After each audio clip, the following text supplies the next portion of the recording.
भाग 2। सिमरी और बिलारी दोनों अवध प्रांत के गांव हैं। जिले का नाम बताने की कोई जरूरत नहीं। होरी बिलारी में रहता है और राय साहब अमरपाल सिंह सिमरी में। दोनों गांवों में केवल 5 मील का अंतर है। पिछले सत्याग्रह संग्राम में राय साहब ने बड़ा यश कमाया था। काउंसिल की मेंबरी छोड़कर जेल चले गए थे। तब से उनके इलाके के असामियों को उनसे बड़ी श्रद्धा हो गई थी।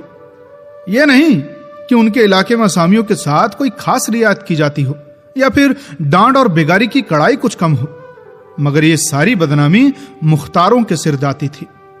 राय साहब की कीर्ति पर कोई कलंक न लग सकता था। अब वो बेचारे भी तो उसी व्यवस्था के गुलाम थे।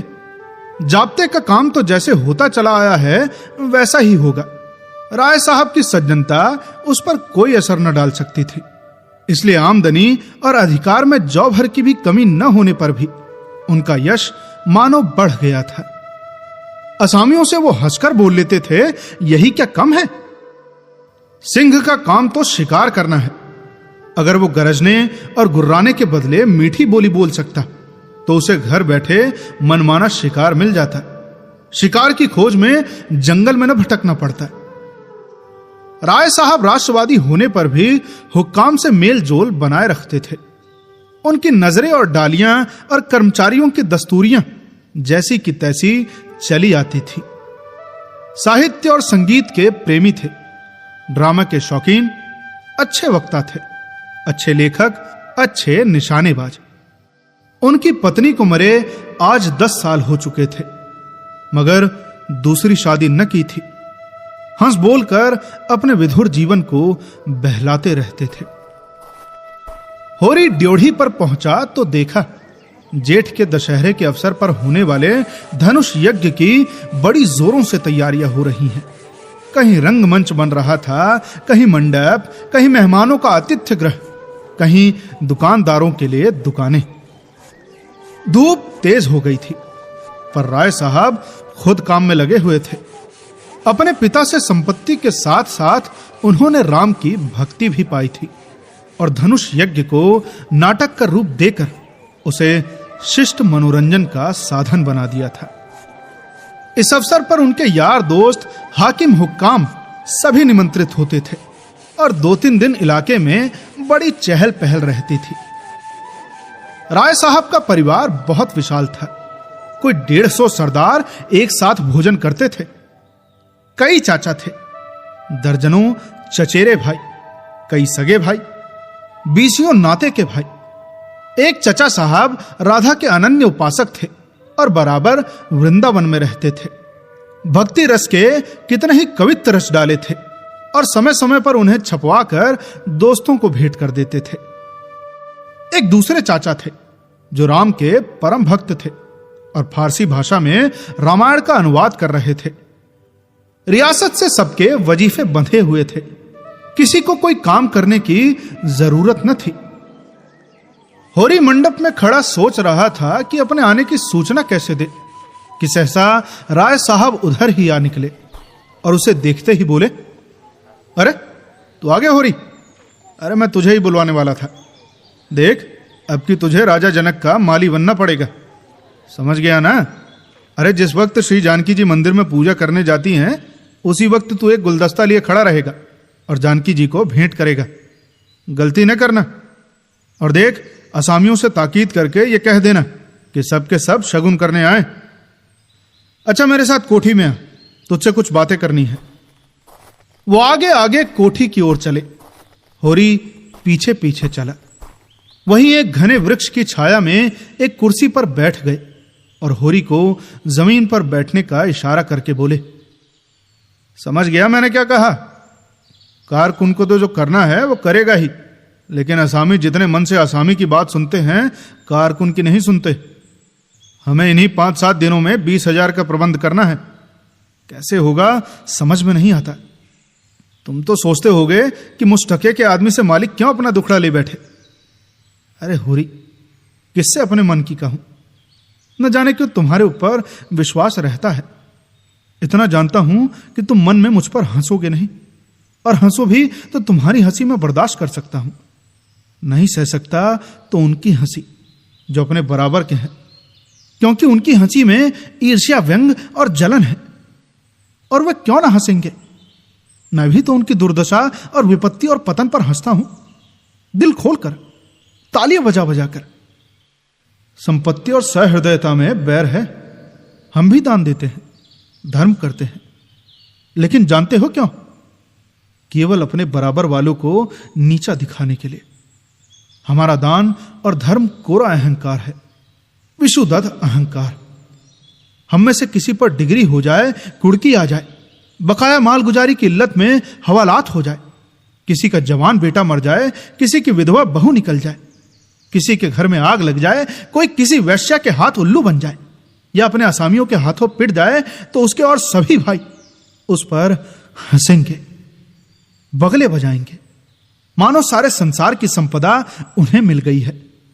और फिर जब सामने मिलेंगे तो इतने प्रेम से जैसे हमारे पसीने की जगह खून बहाने को तैयार हैं। अरे और तो और हमारे चचेरे, फुफेरे, ममेरे और मौसेरे भाई जो इसी रियासत की बदौलत मौज उड़ा रहे हैं, कविता कर रहे हैं और जुए खेल रहे हैं, शराबें पी रहे हैं और साथ ही साथ अय्याशी कर रहे हैं, वो भी मुझसे जलते हैं। आज मर जाऊं तो घी के चराग जलाएं। मेरे दुख को दुख समझने वाला कोई नहीं। उनकी नजरों में मुझे दुखी होने का कोई अधिकार ही नहीं है। मैं अगर रोता हूं तो दुख की हंसी उड़ाता हूं। मैं अगर बीमार होता हूं तो मुझे सुख होता है। मैं अगर अपना ब्याह करके घर में कलह नहीं बढ़ाता तो यह मेरी नीच स्वार्थ पड़ता है, और अगर ब्याह कर लूं तो वो विलास सांधता होगी। अगर शराब नहीं पीता तो मेरी कंजूसी है। शराब पीने लगूं तो वो प्रजा करक तो होगा। अगर अय्याशी नहीं करता तो अरसिक हूं। अय्याशी करने लगूं तो फिर कहना ही क्या। इन लोगों ने मुझे भोग विलास में फंसाने के लिए कम चालें नहीं चली और अब तक चलते ही जाते हैं। उनकी यही इच्छा है कि मैं अंधा हो जाऊं और ये लोग मुझे लूट लें। और मेरा धर्म यह है कि सब कुछ देख कर भी कुछ न देखूं, सब कुछ जानकर भी गधा बना रहूं। राय साहब ने गाड़ी को आगे बढ़ाने के लिए 2 बीड़े पान खाए और होरी के मुंह की ओर ताकने लगे, जैसे कि उसके मनोभावों को पढ़ना चाहते हो। होरी ने साहस बटोर कर कहा, हम तो समझते थे कि ऐसी बातें हम ही लोगों में होती हैं, पर जान पड़ता है बड़े आदमियों में भी उनकी कमी नहीं है। राय साहब ने मुंह पान से भर कर कहा, अरे तुम हमें बड़ा आदमी समझते हो। हमारे नाम बड़े हैं और दर्शन थोड़े। गरीबों में अगर ईर्ष्या या बैर है तो स्वार्थ के लिए या पेट के लिए। ऐसी ईर्ष्या और बैर को मैं सम्य समझता हूं, और हमारे मुंह की कोई रोटी छीन ले तो उसके गले में उंगली डालकर निकालना हमारा धर्म हो जाता है। अगर हम छोड़ दे तो देवता है, मगर बड़े आदमियों की ईर्ष्या और बैर केवल आनंद के लिए है। हम इतने बड़े आदमी हो गए हैं कि हमें नीचता और कुटिलता में ही निस्वार्थ और परम आनंद मिलता है। हम देवतापन के उस दर्जे पर पहुंच गए हैं जब हमें दूसरे के रोने पर हंसी आती है। इसे तुम छोटी साधना मत समझो। जब इतना बड़ा कुटुंब है तो कोई ना कोई तो हमेशा बीमार रहेगा ही, और बड़े आदमियों के रोग भी बड़े होते हैं।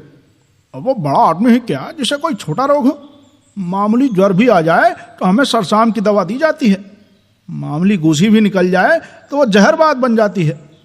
अब छोटे सर्जन और मझौले सर्जन और बड़े सर्जन तार से बुलाए जा रहे हैं। मशीउल मुल्क को लाने के लिए दिल्ली आदमी भेजा जा रहा है, विशाखाचार्य को लाने के लिए कलकत्ता। उधर देवालय में दुर्गा पाठ हो रहा है और ज्योतिषाचार्य कुंडली का विचार कर रहे हैं, और तंत्र के आचार अपने अनुष्ठान में लगे हुए हैं। राजा साहब को यमराज के मुंह से निकालने के लिए दौड़ लगी हुई है। वैद्य डॉक्टर इस ताक में रहते हैं कि कब इनके सिर में दर्द हो और कब उनके घर में सोने की वर्षा हो। और ये रुपए तुमसे और तुम्हारे भाइयों से वसूल किए जाते हैं, वो भी भाले की नोक पर। मुझे तो यही आश्चर्य होता है कि क्यों तुम्हारी आहों का दवानल हमें भस्म नहीं कर डालता। मगर नहीं, आश्चर्य करने की कोई बात नहीं।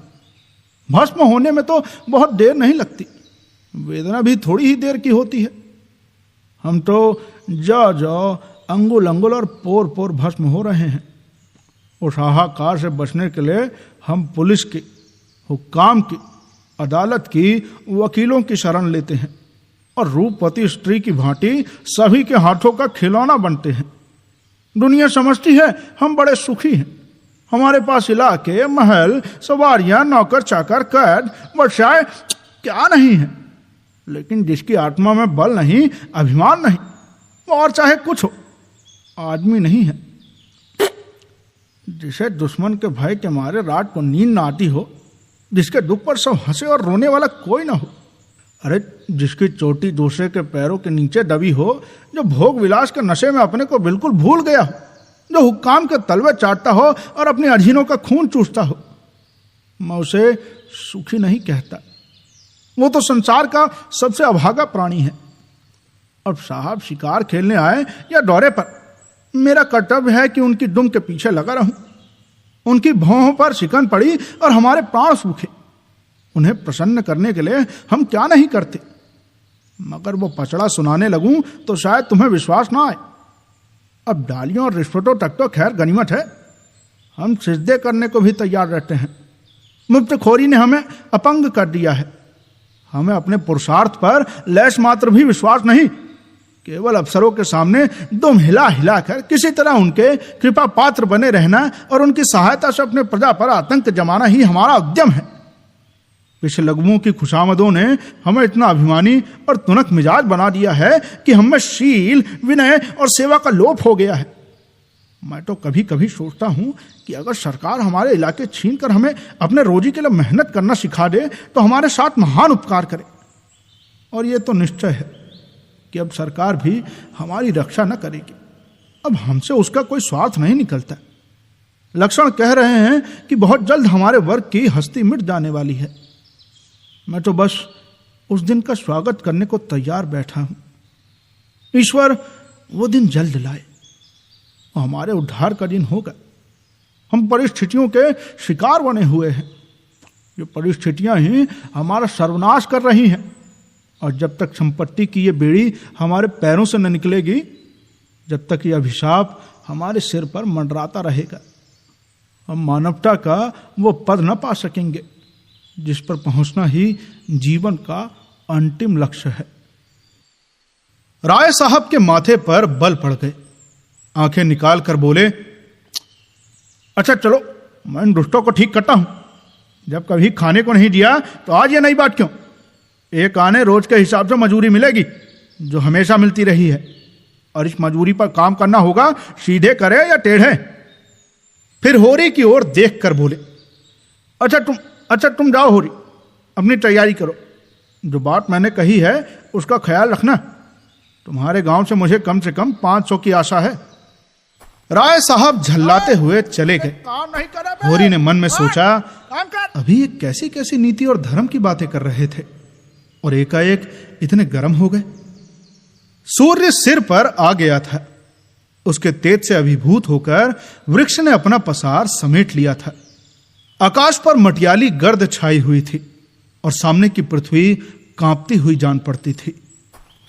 होरी ने अपना डंडा उठाया और घर चला। शगुन के रुपए कहां से आएंगे, यही चिंता उसके सिर पर सवार थी। अब आगे की कहानी सुनने के लिए बने रहिए सुनो कहानी के साथ। मिलते हैं आपसे अगले भाग में।